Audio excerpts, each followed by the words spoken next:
we're going to be doing some audio checks. Check 1, 2. Check 1, 2.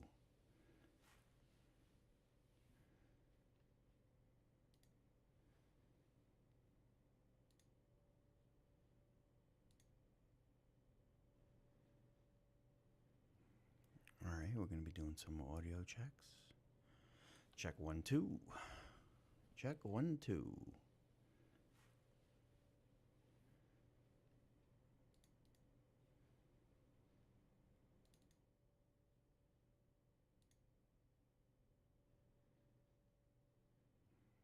Alright, we're going to be doing some audio checks.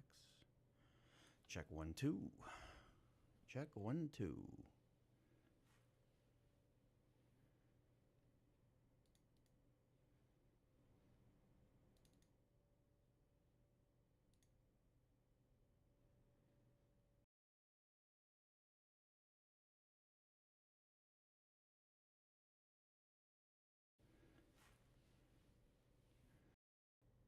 Audio checks.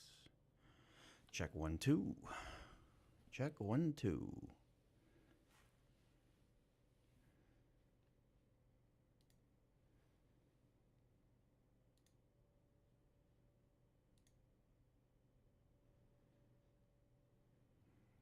Alright, we're going to be doing some audio checks. Check 1, 2. Check 1, 2.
good morning, good evening, good afternoon, wherever you are joining us from today. There's so much to talk about. I am quite nervous. I feel like I'm way better behind the camera. I love to write. We're not going to talk about me in this first section. The government is shut down still to this day. Today is November 4th, Election Day, 2025. I started writing this on October 31st, on Friday. I wanted to start with gun violence. There's so much to talk about with that. I want to talk about the First Amendment and how people are getting dragged in the streets in Chicago. Today's election day. Today in New York City, you have a choice. You have a choice of Andrew Cuomo, a former disgraced governor who now wants to be mayor for some reason. And you have, I'm going to butcher his name, Mamdani, who is a Democratic socialist. He's not. And also you got Curtis Silver, who is the Republican in the race, who wasn't endorsed by his own party, which is interesting. The president did not endorse him. The president went with the other man who liked to play with Little Women, Mr. Cuomo and Mr. Trump together. It seems like Mamdani might be the right way to go. I mean, I could be wrong. I don't know. I don't know if his proposals will do the right thing, but can it hurt? I mean, look around. What is functioning in the government right now? You have people hurting. SNAP benefits have run out as of 3 days ago. The government is trying to shuffle money back and forth, trying to get it to the people that need it the most. I didn't want to talk personally on this first segment, but I will when it comes to SNAP benefits, because I wouldn't be here if it wasn't for SNAP. My life has changed dramatically over the past 10 years. 10 years ago, I was on SNAP briefly for about 6 months to broker me back into when I used the GI Bill to go back to school, and in that time I needed to use SNAP, and if I didn't have that, I would have had to find food somehow. Now there's food banks, there's other ways of getting food, but it's not nutritious. Every morning I listen to the New York Times. I read the New York Times. I read the Washington Post. I listen to other news sites, Fox News. I try to consume everything and then digest it. And then what I'm going to do, part of my mission, is digest it and bring it to you, the viewer, because you don't have time. My wife, who's the breadwinner in the family, she's an executive, and she doesn't have time to read the news that I do. I was an assistant for the FAA for 10 years. I had time. I had time to consume news. I had time to write news. But that is part of the mission. I'm talking way too extemporaneously right now. I have a whole script going. I have so much to talk about. The Cisco News Network was recently at the No Kings protest. There's plenty of coverage on YouTube, but also on our website, cisconews.com. Part of this big overall mission that I wanted to do is highlight contradictions and hypocriticism all over our country. That's why we call this the state of the divided states. I live in Rhode Island. I live about 3 minutes from Massachusetts, where you are able to gamble legally on certain apps, DraftKings, FanDuel, etc. Rhode Island has a monopoly. You cannot use DraftKings here. So I have to take a trip to Stop and Shop or whatever, get food, get groceries, get whatever I need in Massachusetts, and then I can throw a couple of bets in over there. But it's nuts because it's only 3 minutes away. It's right across the street. So if I can't do it from where I'm sitting right now, I would have to use the Rhode Island sports betting app, which is it's not good. It's just it doesn't give you the promos. It doesn't give you. And I just started gambling. I mean, this just started to be a thing because it's fun and I know sports. But that's also what I posted about earlier and how I wanted to do sports journalism. Foxborough's right down the road from here. It's 20 minutes away. I would love to be a sports journalist. But today, how can I focus on sports when there are kids going hungry, when there are people just like you and me, humans. Like let's not use the word illegal aliens, okay? They're humans. We were my grandparents aren't from here. I'm not Native American. I'm assuming most of you are not Native American. We weren't born here, right? There people are trying to live here with us together in harmony. Why do we have to just put them in handcuffs and send them to another country? I personally don't get that. I don't understand it. It really frustrates me. It frustrates me to. But back on track, and how this is how we're divided, though, right? Is this what some people voted for? Is this what you want? You want masked people going into the streets, taking them away? I don't. I personally don't want that. But some people voted for this. And this is what one of the biggest things that goes on today is two people will talk, two family members, two friends. They can talk for hours. They'll talk football, family, life, whatever. And then, let's talk about whatever issue splits you the most. Most lately, it's been before it was COVID, 2020. I broke away from my family for a little bit because we had different views on that, and that's sad. But we've reconciled since. But you become strangers when that one issue drops. Seinfeld joked about this years ago, right? Where does he stand on abortion? In the 90s, today, one issue can wreck a relationship. But now the real question is, who benefits? Who's benefiting from us?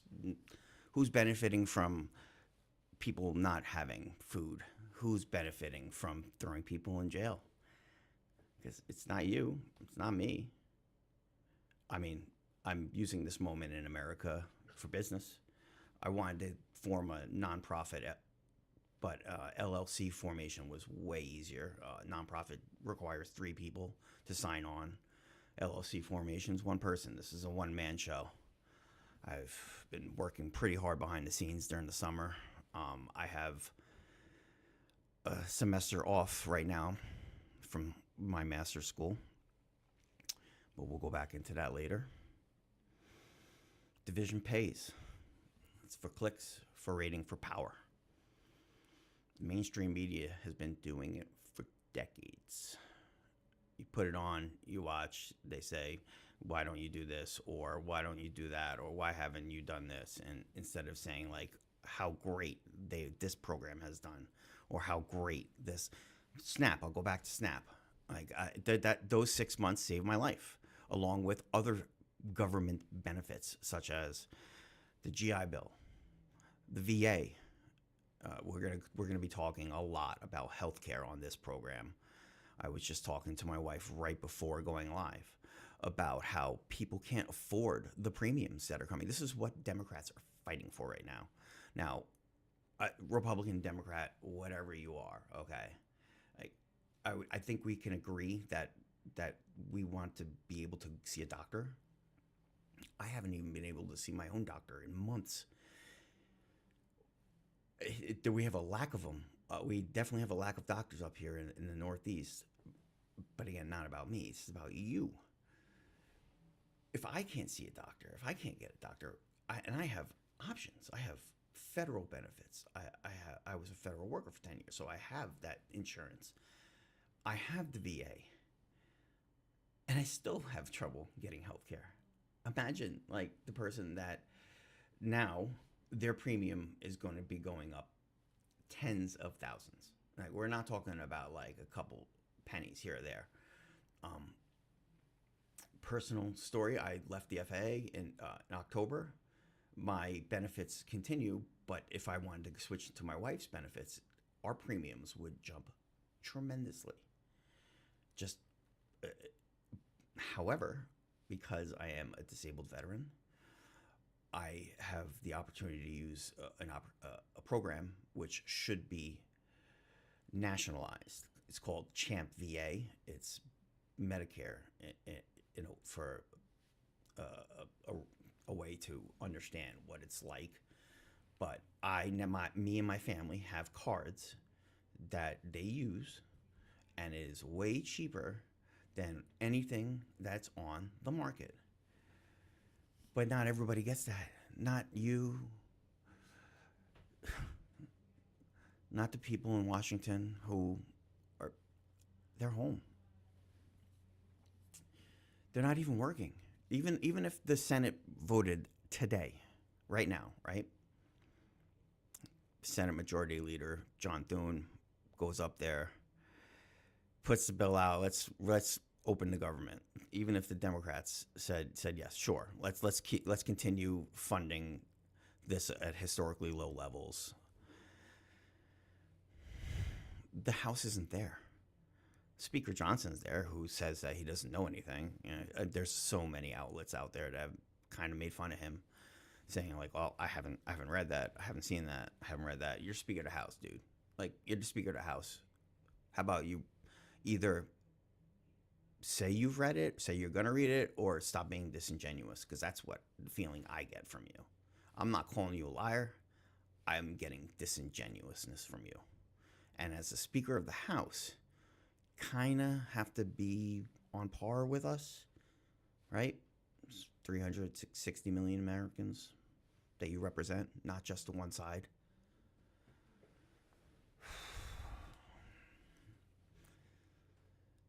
The rich get richer, and the rest keep treading water like a one-legged man swimming in the ocean. I had a friend, Dave Hashton, that used to say that one often when we were kids, and it stuck with me. We've forgotten that disagreement isn't destruction, it's democracy. That's the state of the divided states. So what else can we talk about? Do we want to talk about government still shut down, SNAP benefits? How about a sexy Puerto Rican man who will be gyrating on stage during the halftime Super Bowl show? But a loud minority seems to be quite outraged about this. Bad Bunny. I'm not going to lie, I didn't listen to Bad Bunny before, I don't know, the announcement. But now, yeah, I kind of like him. Do you guys have a favorite? If you have a favorite song, put it down and please. Like now, yo soy gringo, okay, and I'm gonna butcher these pronunciations, okay. So please go easy on me, mia la raza, and I'm gonna start with a bailar inolvidable. I told you I was gonna butcher this. I don't care. It's impossible not to dance to this song. Like we have a sign in my kitchen saying we dance in this kitchen. There's so many bangers that he has. Ayo, Nueva Yo. And the one which I didn't know I was going to like so much was, and again, I'm going to screw this up, Debí tirar más fotos. And which I had no idea until researching this episode that is such a touching song.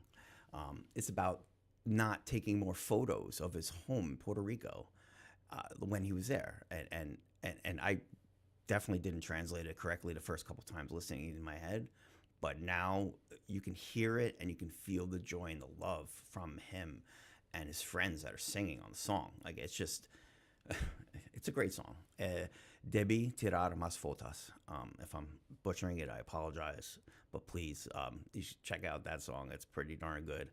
AO sounds sultry, but I swear he says mantequilla, baby, at one point, and mantequilla is butter, right? So if is butter involved in Latin bedrooms, I'm not really sure.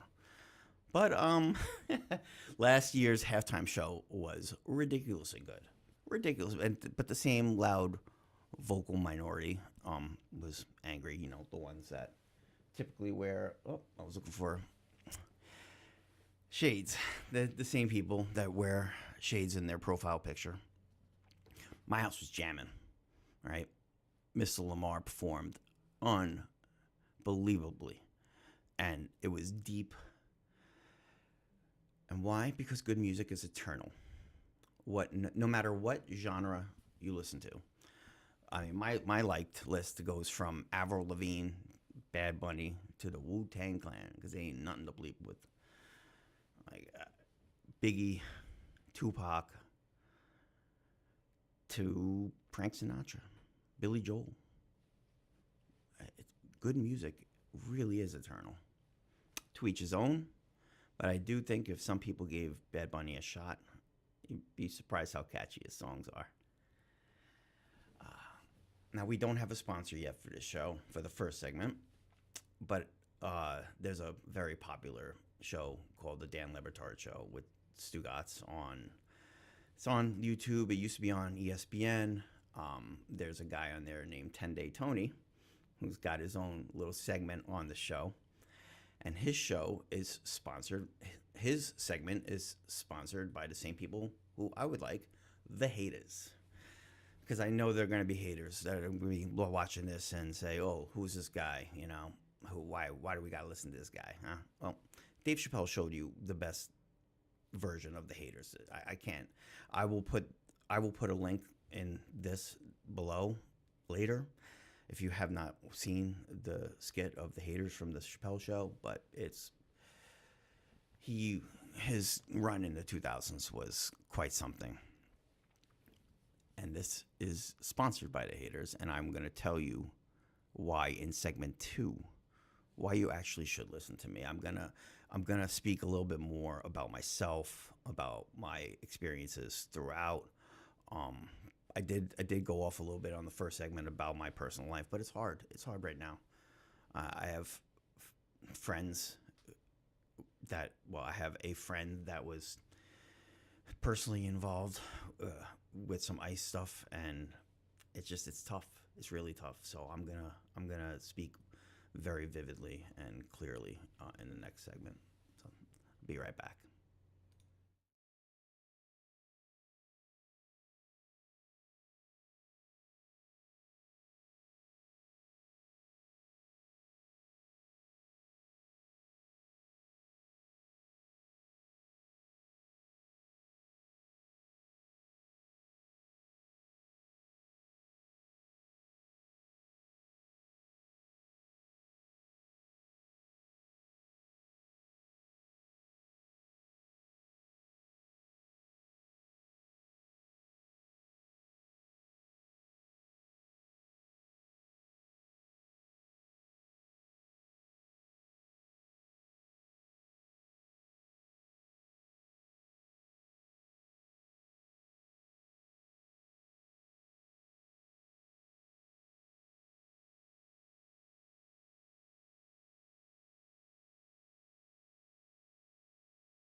Hello. Segment 2. This one is going to be about perspective, how the world sees us, and how we see them. Now, imitation is a form of flattery. I'm a big fan, like I just mentioned, about the Dan Le Batard show, so I will reference it often. It's almost like a cult. Some of you might know about cults. He plays a sound before saying stuff that would be considered unjournalistic. It's called reckless speculation. He hosts a show that tries to have journalistic values, but also humor and opinions alongside those values. The show started on the radio, moved to ESPN, and now his audience is strictly digital and Meadowlark Media in Miami. And I bring this all up because of the similarities, because that's what I want to do. I want to bring humor. I want to bring journalistic value to this. I don't want to just pontificate and bloviate like Stephen A. Smith likes to say. I want to bring actual facts to this. That being said, every once in a while, I will have to opine. Now, why listen to me? As I said at the start of the show, my name is George Siska. I'm a combat veteran of Operation Iraqi Freedom. I'm a 10-year federal employee of the FAA and now a master's student at the Harvard Extension School for Journalism, which is also now threatened by the shutdown. I use Chapter 31. It's a GI Bill benefit that if the government is not up in 2 days, I might not be able to have class paid for.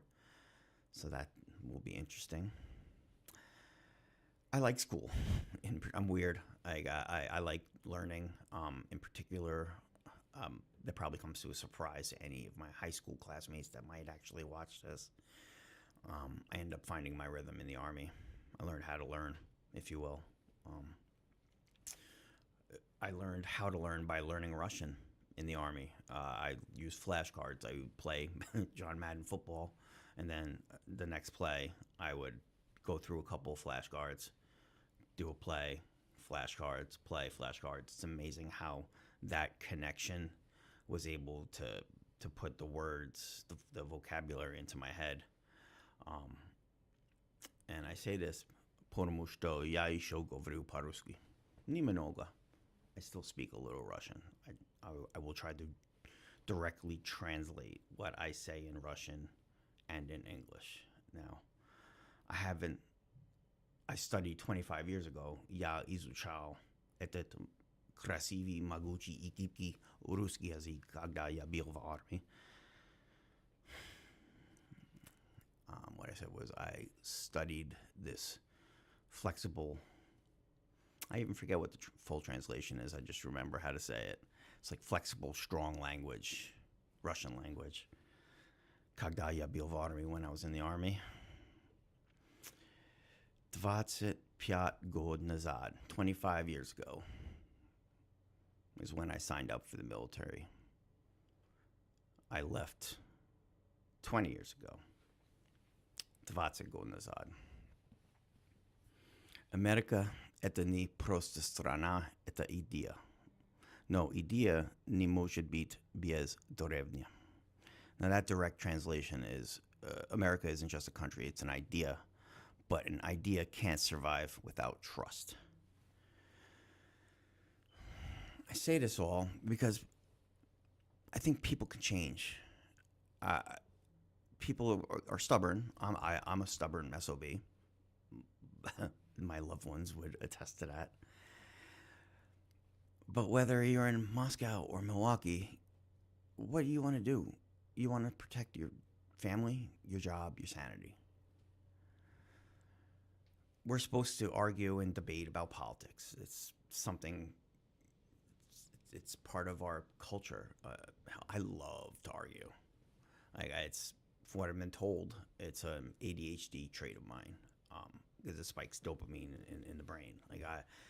I don't want to say severe ADHD, but it allows me to, it's almost a superpower in a way, because it allows me to learn quickly, but then to get the actual process. It's called executive dysfunction. It's you can see everything you need to do, but actually getting it done is the hardest part. And this is part of it. I've tried to create this network. I want to branch out and I want to scale. I know what I need to do. It's actually getting it done. And I bring this up because I think it wouldn't surprise me, and I do feel bad for Charlie Kirk. Like I do. Like I despise anyone who laughs at people who die. It's not right, right, right. You don't shoot people. You never want to have to shoot someone. Okay, speaking from someone that was in a theater of war for a year. I was in Iraq for 1 year. I did not have to shoot my gun, but I was shot at by small arms fire and by mortar fire. That's why I'm still, to this day, I hear mortars, or I hear what it sounds like mortars, fireworks, any kind of cylinder, and my wife will look at me and say, "You're here." It's just something that unfortunately doesn't go away. It's 20 years now. I haven't, 20, I was there in 2003, 2004. So you can do the math, 19 years, 18 years. I'm not the best mathematician. I'm much better as a writer. Point is that we sent kids. I was young. I was 20. My friend mentioned that to me when we caught up. My Army friend caught up with me after the war. He said, we were just kids. We were just kids. And he's right. And then you think that our leaders would learn from the sins of the past, meaning Vietnam was a quagmire and there was no reason. And not only was there not real reason to stay there, it was in documents. And then the Post finally found that information, let America know, and then it still took too long to get us out of there. And then we did it again in Iraq, twice.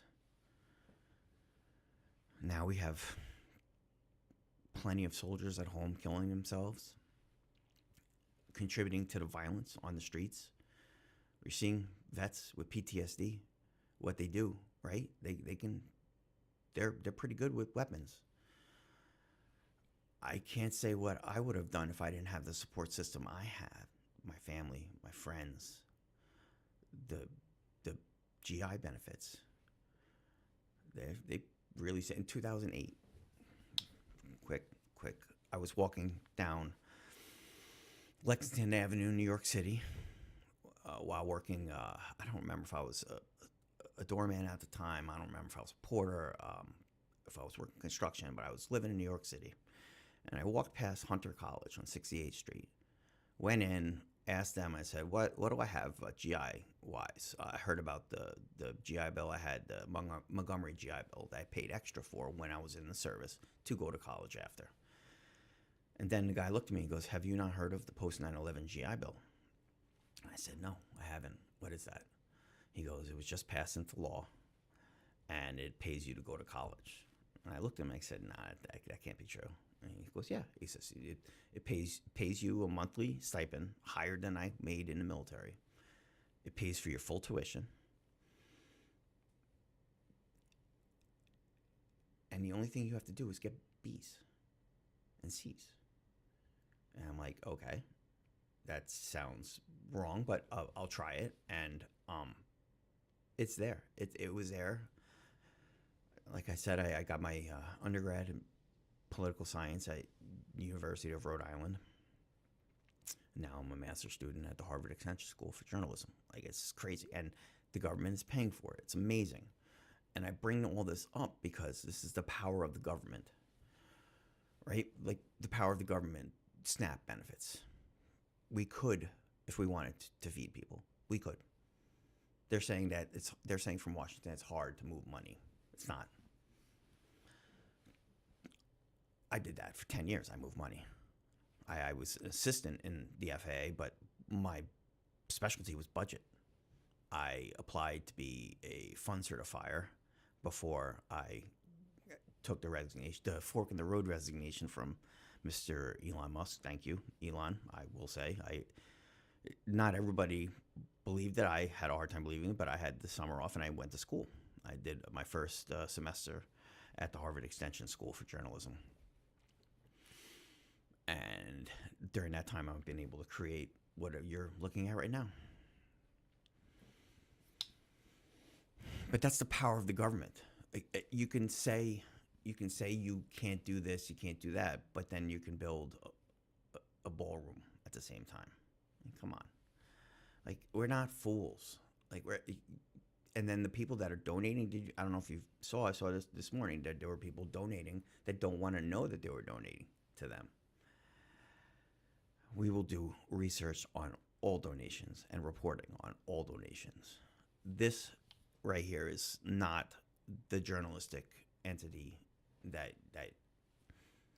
this will be. This is not the final product. I'm holding this, right? Like I wanted to get a stand. There's it's like I said, it's a one-man show and it's tough. I have two little ones. I have a 6 and 8-year-old. Another reason why I'm doing this. Because they're going to ask me what I did when times were tough. When the Orange Menace was in charge. My kids are smart enough, and your kids are too. They're going to like, well, what did you do? Now, I'm sure some of you snowflakes have left the chat already. Because I called your Messiah, POTUS, something other than his real name. The Antichrist. It's part of the hypocrisy I mentioned in the first segment. What gives? Now, before I start being labeled a far-left lunatic, let's just think about one simple question. What would Jesus do? I'm no far-left secular ideologue. I just ask one question. What would Jesus do? I'm a confirmed Catholic for some bona fides. If you need some bona fides for me, bona fides is another inside joke of the Dan Le Batard show. But when I was overseas, I read the Bible cover to cover. We didn't have a ton to do, being a Russian linguist, serving in Iraq. So I read books. I had a lieutenant once ask me to translate some of the Arabic that we intercepted. I looked at her and said, you speak Spanish, right? And she said, yes. And I spoke to her in Russian. I said, translate it. And she said, no. I said, point taken. Lieutenants in the military. That's a story for another day.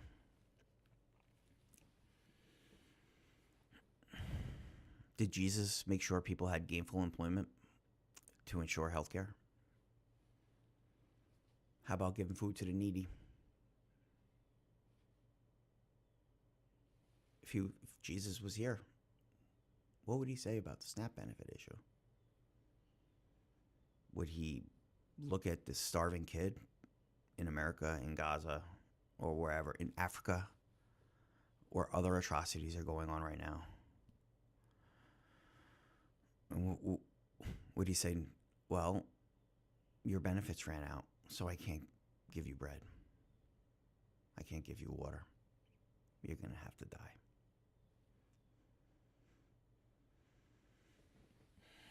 Democrats are often seen as non-spiritual, but from what I see, their actions, actions speak louder than words. I do hate to generalize. I do. I know some what I like to call good people that are currently registered Republicans. I'm going to play poker with some soon. So if you do watch this, hopefully I'm still welcome at the table. I recently covered a local GOP meeting here in Cumberland, Rhode Island. I was impressed with one of their leaders there, Kerry Smith, who is part of the school council, the school committee.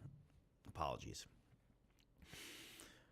Now, she might have diametrically different views from me on a litany of issues, but what she cared about and the passion she showed for the fiduciary responsibility to the town of Cumberland and our kids, and she has the capability to be worked with. That seems what's lacking in D.C.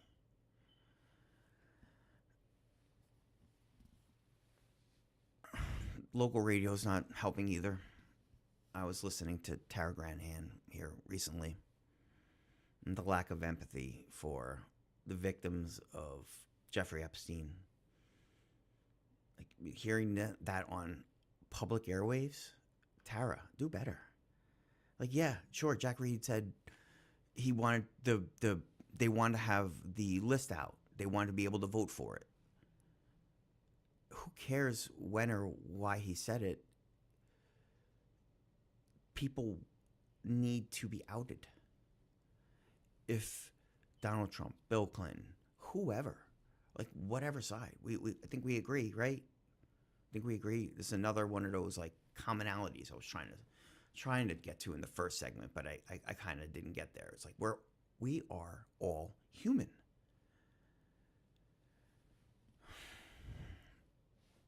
It's painful. It's painful seeing people starve or people being bombed in other countries with our money, right? That was one of the biggest issues with Democrats and Joe Biden was watching our money bomb Gaza. Has anything changed? Doesn't seem like it, huh?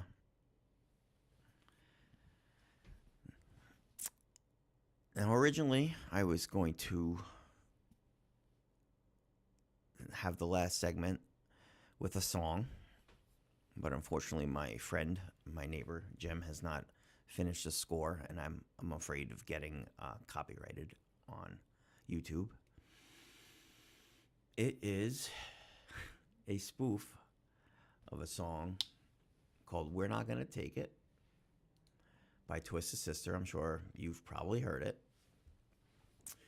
And there was a congressman a few years ago from Oklahoma. I'll get his name eventually. It's in my head somewhere. I think his name's Burnett, but I'm not 100% sure. But it was immediately after the Uvalde situation. And he sat back and says, well, we're not going to fix it. And the first thing that went through my head was like, oh, God, that's the chorus to a song that they're never going to fix it.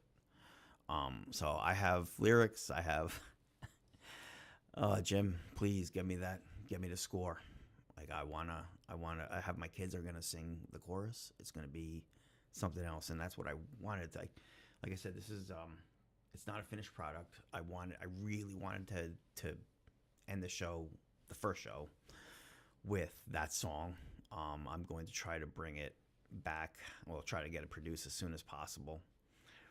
I have so much more locally, nationally, and locally. I have put out requests to the Pawtucket Police Department, and they have declined to comment on a de-escalation issue that happened at the Centerville Bank Stadium during the summer, where the Rhode Island Football Club plays. I asked for comment from the Pawtucket Police Department about Sergeant Medeiros' actions and non-de-escalation and nothing. Laz Parking got back to me. This is all stuff I'm going to bring to the next. This is sort of like a preview for the next show. But there's just so much being developed behind the scenes. I'm working every single day, night and day, just writing and reading, reporting, because we deserve better.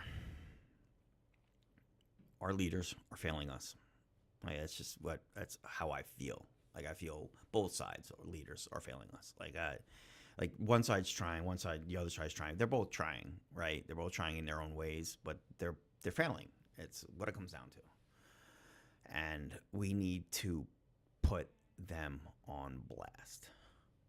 And that's what I want to do. I want to be able to ask the questions that are not being asked in the rooms that people are being shut out of. That's the goal.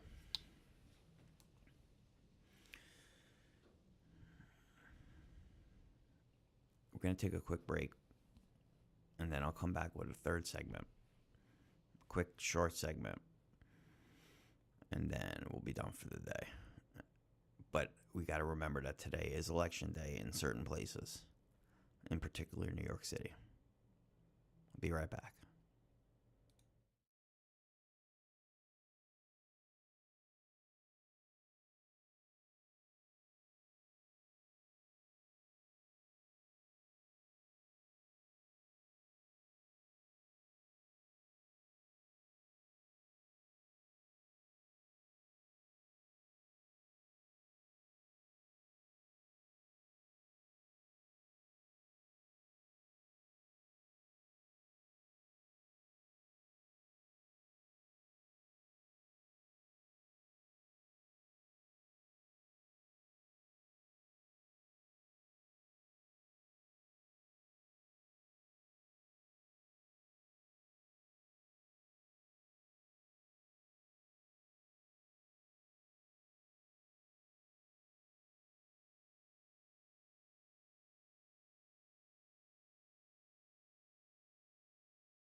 Welcome back.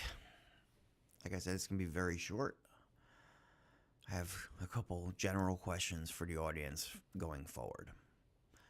Do you think federal forces should be able to invade American cities on the will of any president, not just this president? So if Barack Obama did something like this, I feel like the reaction might be slightly different. For example, if the president, Barack Obama, sent troops to, I don't know, Texas,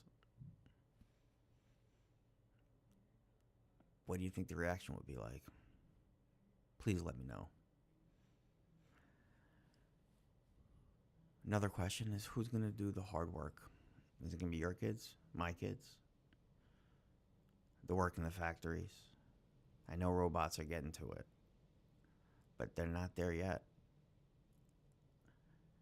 We need immigrants.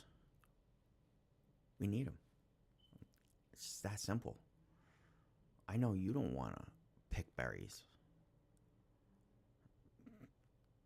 pick Brussels sprouts on hot days. No. That's why we pay labor. Who's going to do the hard work if we just kick everybody out? Who's going to come here? Who's going to want to come here after this crap? That's the other thing. Who in their right mind would want to open businesses here in America? Unless you already live here. Who would come to school if you're just going to be threatened to be thrown in jail and handcuffed? It's the divided states of America. I hope we can do better, and that's my goal.